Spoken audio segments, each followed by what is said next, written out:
جزء من تحديات الأجازة. والفكرة ان احنا بنجمع الحاجات دي في اقل عدد ثواني ونبني الهرم تاني. Ready, steady, go!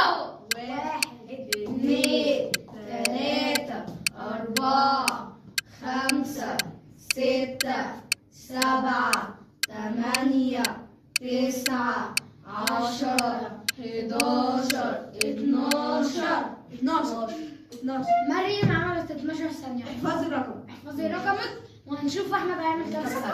Ready, steady, go! 1 2 3 4